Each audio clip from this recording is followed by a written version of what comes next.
Alright, JDs and gentlemen, we are back with part 2 of the Bitcoin Crash Course. I appreciate you watching the first one. If you haven't yet, go watch it now. Today we're going to be looking at page 1 and page 2 of the white paper. So, I did that because I feel like most of the valuable information you're looking for is going to be on the second page. The first page is just kind of tit-tatting around and dancing around kind of loosely the idea of all this.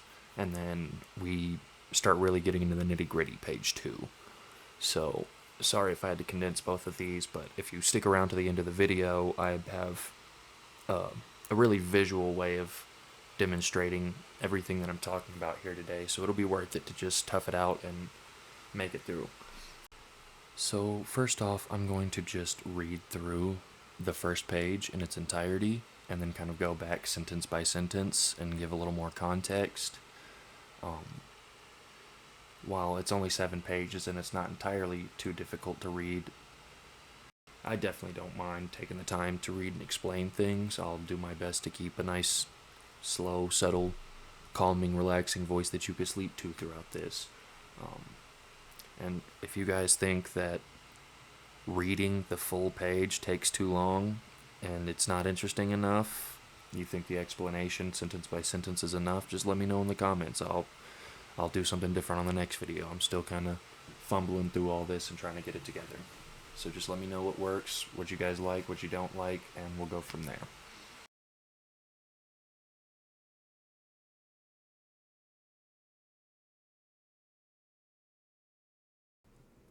Bitcoin, a peer-to-peer electronic cash system. A purely peer-to-peer version of electronic cash would allow online payments to be sent directly from one party to another without going through a financial institution. Digital signatures provide part of the solution, but the main benefits are lost if a trusted third party is still required to prevent double spending. We propose a solution to the double spending problem using a peer-to-peer network. The network timestamps transactions by hashing them into an ongoing chain of hash-based proof of work, forming a record that cannot be changed without redoing the proof of work. The longest chain not only serves as proof of the sequence of events witnessed, but proof that it came from the largest pool of CPU power. As long as a majority of CPU power is controlled by nodes that are not cooperating to attack the network, they'll generate the longest chain and outpace attackers. The network itself requires minimal structure. Messages are broadcast on a best effort basis, and nodes can leave and rejoin the network at will, accepting the longest proof of work chain as proof of what happened while they were gone. Commerce on the internet has come to rely almost exclusively on financial institutions serving as trusted third parties to process electronic payments. While the system works well enough for most transactions, it still suffers from the inherent weaknesses of the trust-based model. Completely non-reversible transactions are not really possible since financial institutions cannot avoid mediating disputes. The cost of mediation increases transaction costs, limiting the minimum practical transaction size and cutting off the possibility for small, casual transactions, and there is a broader cost in the loss of ability to make non-reversible payments for non-reversible services. With the possibility of reversal, the need for trust spreads. Merchants must be wary of their customers, hassling them for more information than they would otherwise need. A certain percentage of fraud is accepted as unavoidable. These cost and payment uncertainties can be avoided in person by using physical currency, but no mechanism exists to make payments over a communications channel without a trusted party. What is needed is an electronic payment system based on cryptographic proof instead of trust, allowing any two willing parties to transact directly with each other without the need for a trusted third party. Transactions that are computationally impractical to reverse would protect sellers from fraud, and routine escrow mechanisms could easily be implemented to protect buyers. In this paper, we propose a solution to the double spending problem by using a peer-to-peer distributed timestamp server to generate computational proof of the chronological order of transactions. The system is secure as long as honest nodes collectively control more CPU power than any cooperating group of attackers. Okay, so just taking a look at this first sentence again, I'm going to refer back to my example with the apples. A purely peer-to-peer version of electronic cash would allow online payments to be sent directly from one party to another without going through a financial institution. Period.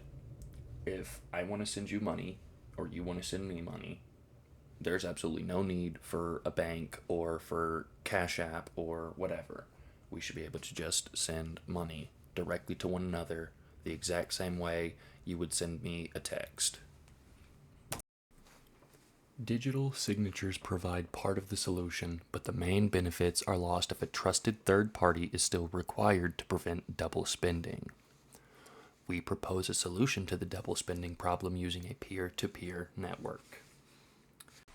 So we'll get into digital signatures in a minute, but this is talking about trusted third parties, and realistically, the third parties and financial institutions we trust aren't really all that trustworthy. So what this is proposing is that we take our money back out of the banks, out of the centralized system, out of these financial institutions, and we put it back in our own hands. And that is quite a rabbit hole to go down. I don't want to get too off in the weeds right now. Nor do I want my channel ripped down before it has a chance to even start up and take off. So I'm not going to go at any of the agencies listed on the screen right now. The network timestamps transactions by hashing them into an ongoing chain of hash-based proof of work, forming a record that cannot be changed without redoing the proof of work. So thankfully this is exactly what our tool is for, that I'm going to be showing you guys at the end of the video. So I'm just going to leave this sentence on screen while I read the next one, and then kind of just tackle them both together. The longest chain not only serves as proof of the sequence of events witnessed, but proof that it came from the largest pool of CPU power. As long as a majority of CPU power is controlled by nodes that are not cooperating to attack the network, they'll generate the longest chain and outpace the attackers. So our second chunk is talking about the longest chain being proof of events witnessed, and also proof it came from the largest pool of CPU power. It does take a lot of guessing to confirm a block and add the transactions inside that block to the end of a blockchain. So what the first chunk is talking about here is it's not exactly efficient to even try to take over the entire network, because you're basically going to have to not only remine the block that you're trying to alter and every block after it on your chain that you're trying to edit, you're also going to have to try to remine every other copy of the chain faster than they can. And I can't wait to show you guys this tool. Like, just actually seeing what this looks like and realizing what it would take to accomplish this, it'll really put it into perspective how foolish the concept is at the end of the day. It really does a way better job explaining it than I do, and the guy who created it, Anders Brownworth, also really does a better job explaining it than I do if you want to go check out his video. But I will also be doing my own explanation at the end of the video, so just stick around. Messages are broadcast on a best effort basis, and nodes can leave and rejoin the network at will, accepting the longest proof of chain as proof of what happened while they were gone. So again, if you're tired of mining, or you want to give it a break, or you just give up for a while, at any given time you are able to step away from the network and come back to the network at any time. You'll download a full copy of the blockchain's longest chain and continue to compete to add to it from there for a reward. Period. It's that simple, guys. I can't stress it enough. Commerce on the internet has come to rely almost exclusively on financial institutions serving as trusted third parties to process electronic payments. While the system works well enough for most transactions, it still suffers from the inherent weaknesses of the trust-based model. So, what's wrong with our money payment network?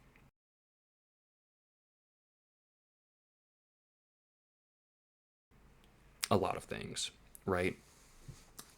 I was going down this rabbit hole and I found it very interesting that a lot of parts of the world outside of where I live either don't have access to financial services, or they have access to financial services and money sending services, but they're so expensive that they're almost unusable, right? So imagine being in some third world country, if those still exist, trying to send $10 to your friend, but you can't because you don't have $35 to use XYZ company to send money through, right? The trust-based model is becoming further and further obsolete every day.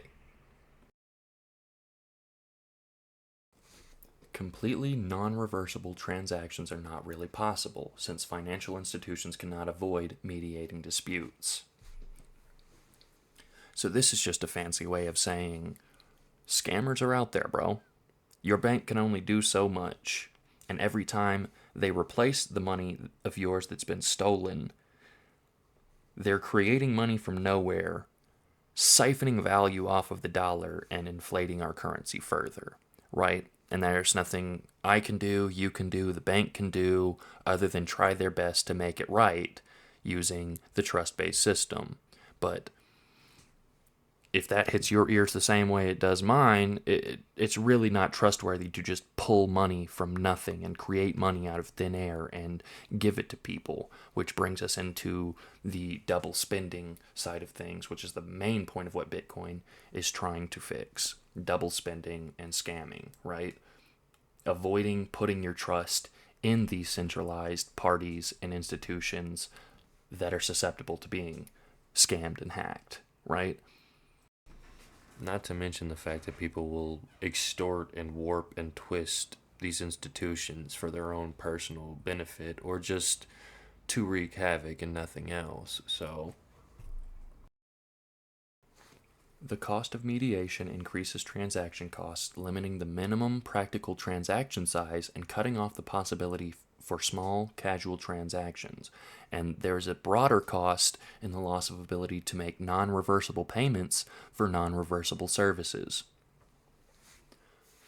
So every time your bank has to replace your stolen money or anyone else's stolen money, again, it creates money from nothing, and then you go double spend that money. You're spending the money, the scammer is spending the money. This is a double spend.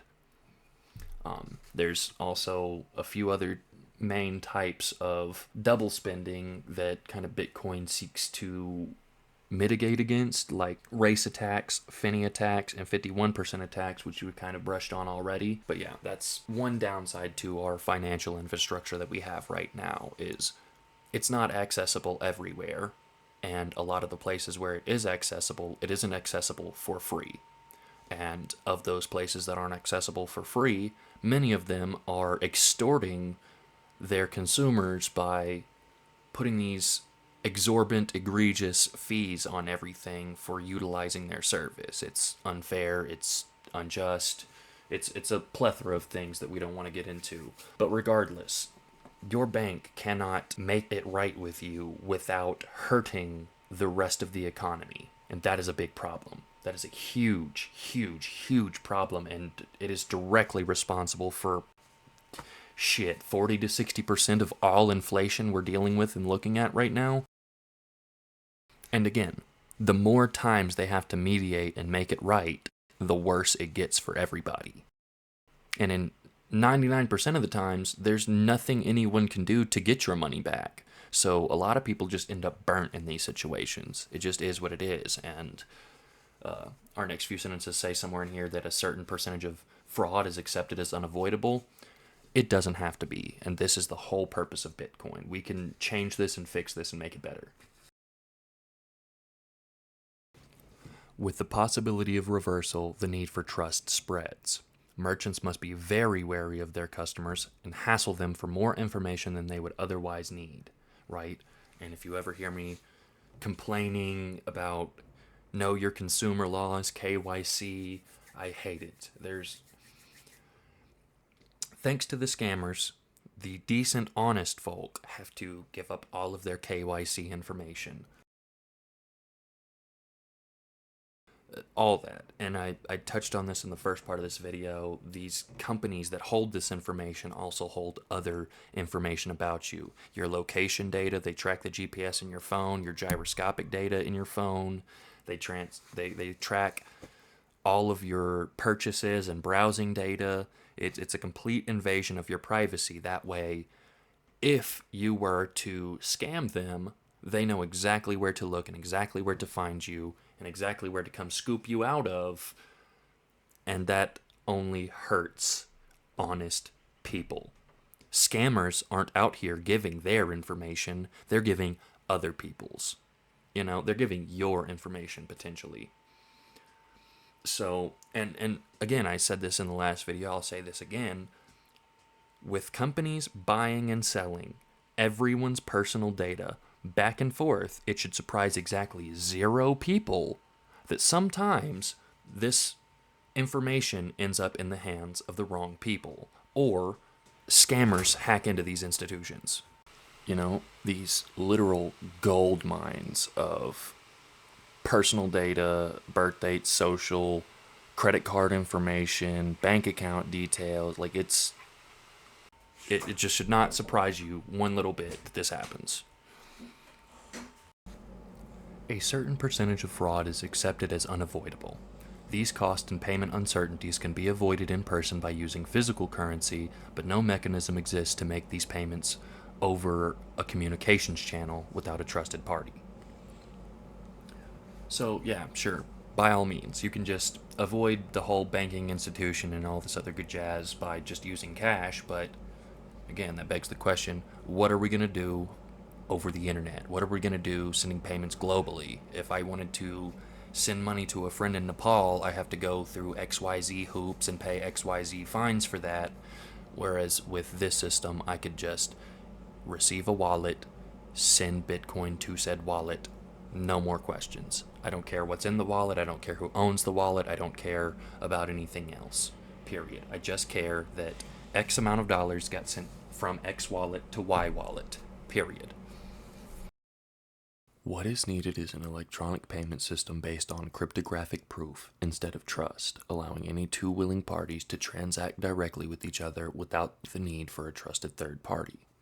Transactions that are computationally impractical to reverse would protect sellers from fraud, and routine escrow mechanisms could easily be implemented to protect buyers. A little bit of foreshadowing here. This is just talking about mining and the reward for doing so.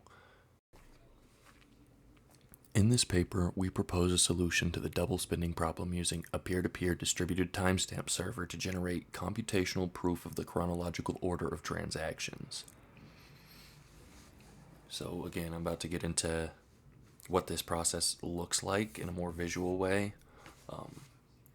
But that's realistically all that Bitcoin is. Again, it's a ledger. It's a long receipt of transactions is all it is.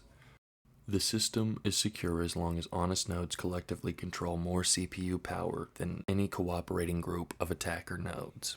So again, it's really, really, really difficult to try and overtake a blockchain with like a 51% attack. Nobody's just going to come in. I mean, BlackRock is sitting on, I think, like $48 billion worth of Bitcoin, and even they only sit on 2.3% of the total supply. Nobody can fake a block and mine a block, and I'm going to show you exactly what that looks like. I might stitch these 2 videos together for the first and second page and go into transactions and everything like that on the next page.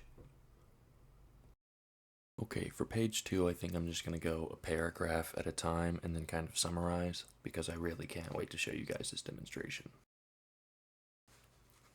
So, transactions. We define an electronic coin as a chain of digital signatures. Each owner transfers the coin to the next digitally by signing a hash of the previous transaction and public key of the next owner and adding these to the end of the coin. A payee can verify the signatures to verify the chain of ownership, and that specific process is what I'm going to be demonstrating here in a moment. But yeah, that's, again, the long and short of it. The problem, of course, is the payee can't verify that one of the owners did not double spend the coin. A common solution is to introduce a trusted central authority or mint that checks every transaction for double spending. After each transaction, the coin must be returned to the mint to issue a new coin, and only coins issued directly from the mint are trusted not to be double spent. The problem with this solution is that the fate of the entire money system depends on the company running the mint, with every transaction having to go through them just like a bank. So again, this is where we break off and diverge, right? We don't want one more centralized system. I mean, we don't want any one person or one corporation with the power and authority to upend the entire financial system for the sake of convenience, right? It's just not how it should be. We need a way for the payee to know the previous owners did not sign any earlier transactions. For our purpose, the earliest transaction is the one that counts, so we don't care about later attempts to double spend. The only way to confirm the absence of a transaction is to be aware of all transactions. In the mint-based model, the mint was aware of all transactions and decided which arrived first. To accomplish this without a trusted party, transactions must be publicly announced, and we need a system for participants to agree on a single history of the order in which they were received. The payee needs proof that at the time of each transaction, the majority of nodes agreed it was the first received. So that's another big problem with banks, is if it's more beneficial for them to take more money from somewhere else, you might get stuck at the back of the line for your small transaction, and that's not fair. Realistically, first come, first serve works best. If I need to send $1, who cares if the bank needs $10 billion from the guy behind me? Let me send my dollar real quick, and then we'll work on the next guy. And everybody has to agree that I showed up first and he showed up second. You know, it's a lot more fair that way. The solution we propose begins with a timestamp server. A timestamp server works by taking a hash of a block of items to be timestamped and widely publishing the hash, such as in a newspaper or Usenet post. The timestamp proves that the data must have existed at the time, obviously, in order to get into the hash. Each timestamp includes the previous timestamp in its hash, forming a chain, with each additional timestamp reinforcing the ones before it. So that's what we're going to be looking at first, is going to be the timestamp server and how hashing things works, because it is kind of fascinating. You might be interested in this. Okay, so we're going to be coming out of the regular format a little bit today, and I want to show you this tool. Okay, I did not make this tool. I don't own this tool. I'm just using it. I'll go ahead and leave a video link in the comments somewhere for now to the original video of the guy who did make this tool, explaining it. This video here, Anders Brownworth, visual demo, blah blah blah. You know, go check that video out. But I don't want to plagiarize or anything. I'm just going to quickly summarize his first video here, right? So to understand what a block is, or a blockchain is, you're going to want to start with a SHA-256 hash. This thing. Or this thing. You're going to have a 64 character string of letters and numbers. This is hexadecimal. Corresponding to whatever this data is. And you could put anything in here. Right? Anything. You can do the entire alphabet.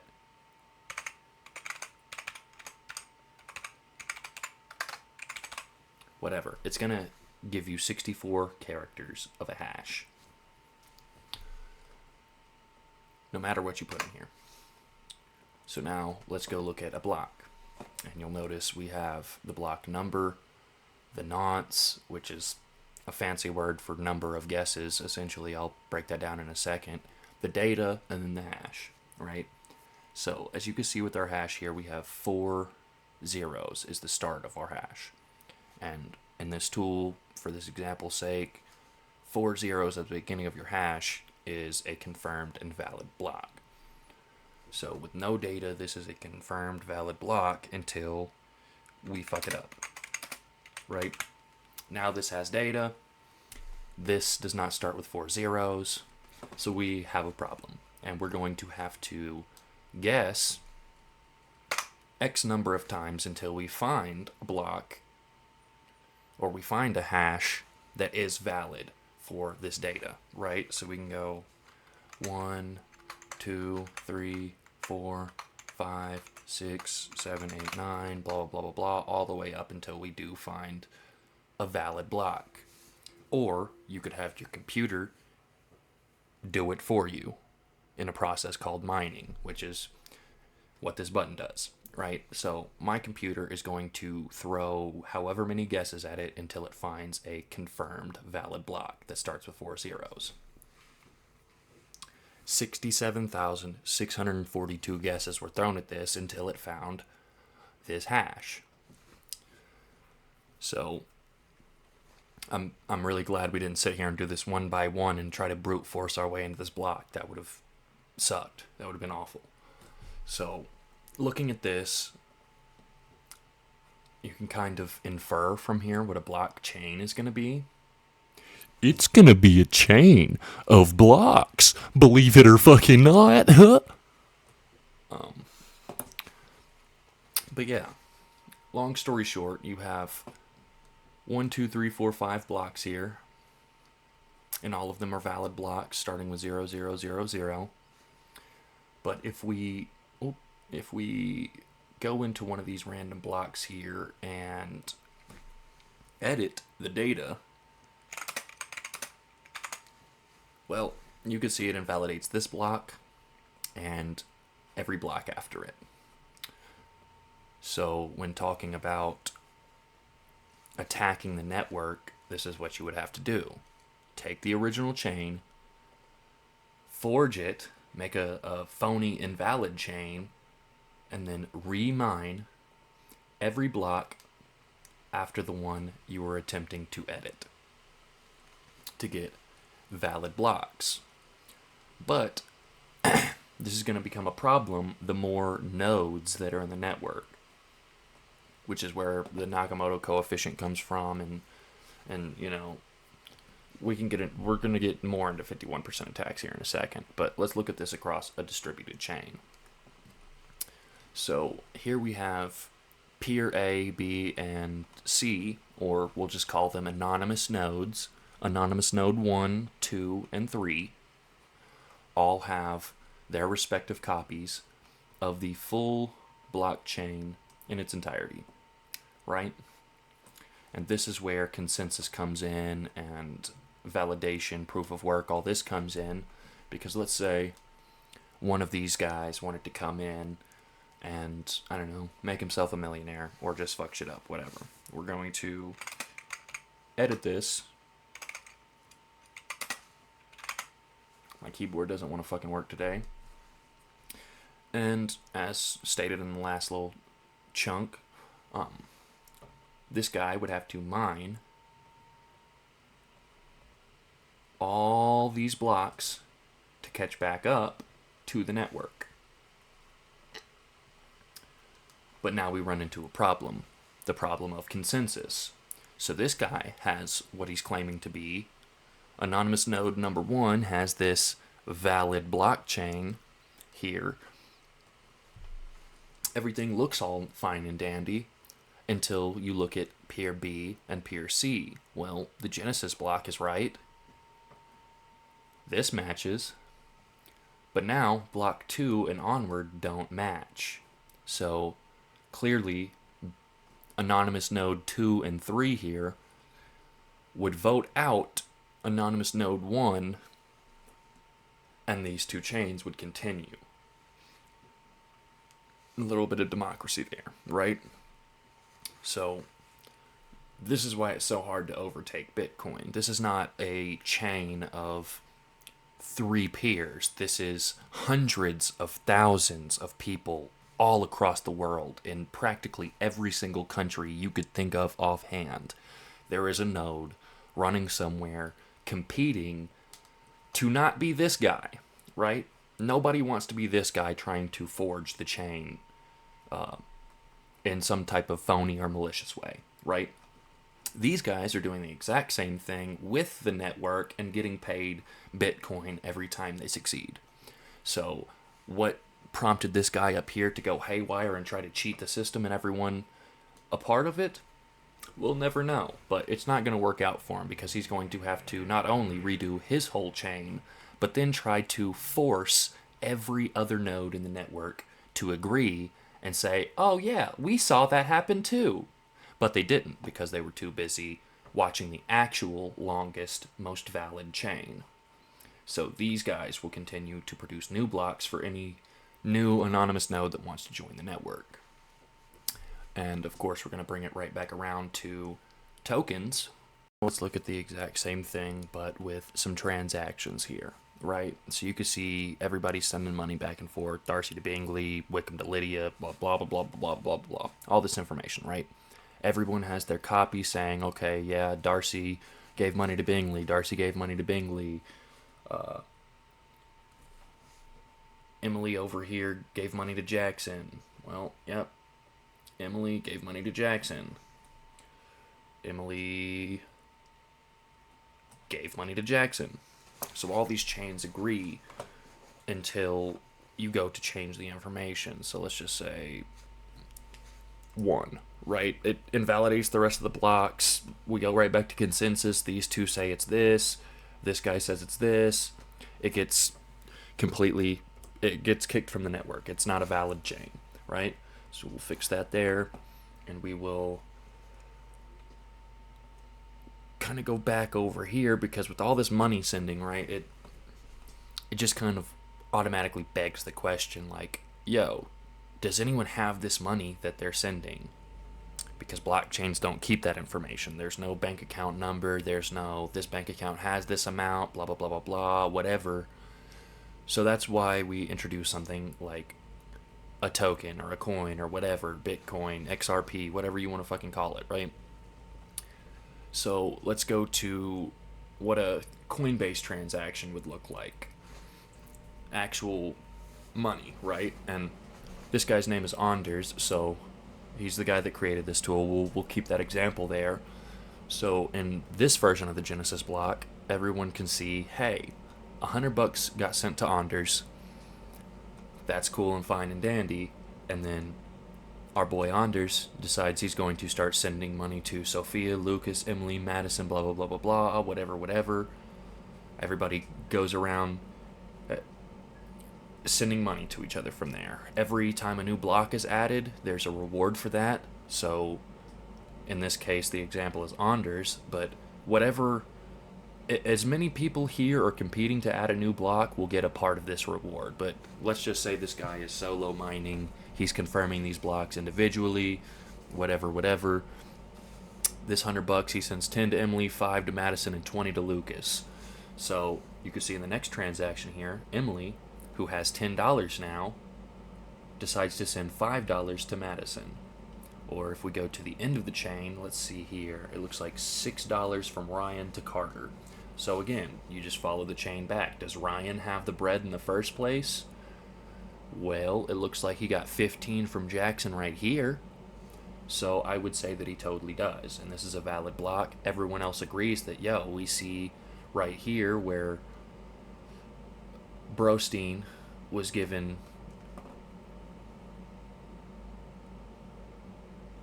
wait, what the fuck? Okay, yeah. 10 from Emily, 5 from Madison, and then he gives that $15 to Ryan right here. Right? So Ryan then gives $6 to Carter. He's got 9 left, but that's not something the blockchain's gonna keep up with, right? Let's go back up here and say Emily wanted to make this $15.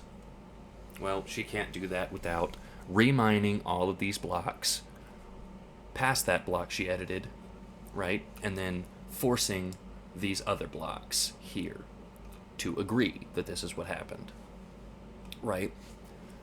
So this is this is basically the way that Bitcoin protects itself. This is all that a blockchain is. There's nothing really fancy to it. There's nothing crazy or unique or interesting going on underneath the hood. I mean, this is a ledger, is all it is. It's a long receipt, and everybody has a copy of the receipt. They don't know each other, so there's no need to trust one another. You're really only putting your trust into the nodes, the computers themselves, that also don't trust each other. If you ever hear about people talking about non-trusting computers agreeing in this space, this is what they're talking about. This is all anonymous. Nobody knows what any of this shit is. They just see transaction, X money got sent from here to there. And if you ever get bored and just curious and want to see that that's valid, feel free to go back block by block by block. We're not doing that today. So again, I'm going to shout out Anders Brownworth and his tool he made. Definitely go check out this video. He's got a second one too that I'll be kind of breaking down too and using.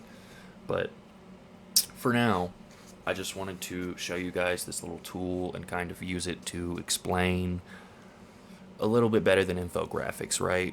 Real quick though, before we go, I don't know if I expressly stated this, but all this data in these blocks, everything here, is going to be obscured, and he's got a second video about how private keys and public keys are made, and it's kind of the part 2 to this video to kind of show you how this information goes from looking like this to looking like this or this. But the other explicit point I want to point to here is, if you look at these hashes, the hash for this block is 0000C694, and the previous is DF1D. When you go over here to this block, which is DF1D, with the previous being BAEA, and this block, again, matches. That is a blockchain.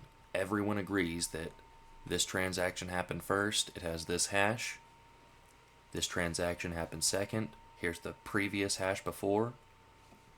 And then all of this is just going to get condensed down into wallet addresses. It's going to be Xcoin, wallet address A, wallet address B. And then all that data will again come down to one hash. And it will match for every node that is mining honestly. I'm also going to take one last little second before I get back to everything. Mining is a painstaking task due to how many guesses it takes. These nonces you see up here, that computer took 215,000 guesses to find this one valid block. I mean, it got lucky here, 146 tries, 18,000, 108,000 attempts at confirming the block, right? So for you to mine your block that you're trying to alter, and then mine the next block, and then redo the proof of work, remine every other block on every other chain, and outpace every other node, it's just not going to happen. You know, I mean, the way mining works, it's rare nowadays to see solo miners, so nobody's just out here independently confirming blocks, really. Like, where is that? 108,000 guesses, depending on your computer power, might take you a lot longer. You know, it might take days rather than the 10-minute average block time. That's why everybody pool mines. But if you're pool mining and you have 1,500 people that you're co-mining with and everybody is confirming blocks, yeah, you're going to smash out blocks, you know, on a 10-minute average. That's fine and dandy, but you're splitting the 3.125 Bitcoin with 1,500 other people when you do that. So if you think you're going to outpace a pool, any given pool, you're mistaken. If you think Bitcoin is just going to be taken over or completely overridden, you're mistaken. It doesn't work like that. It's not your bank. Your bank operates like that. Bitcoin does not. Sorry. And I think that does us for today. I'm going to go and wrap this up. I'm looking at like 45 minutes or so right now, and I'd like to kind of keep this a little bit on the shorter side. If you made it to this part of the video, you are a phenomenal human being. If you really, really love me, go ahead and leave a comment below, like your favorite color or something. Everybody go comment their favorite color if you made it this far.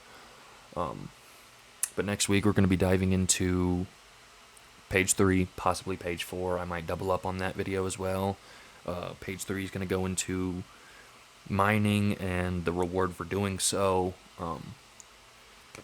Hopefully I should have that video out in another week. I'm honestly kind of crunched for time right now. I just got my 3D printer in, so I've also got to find some time in the next couple of days to get that video going. That's going to be the brunt of what you're going to see here on this channel, guys. 3D printing and cryptocurrency.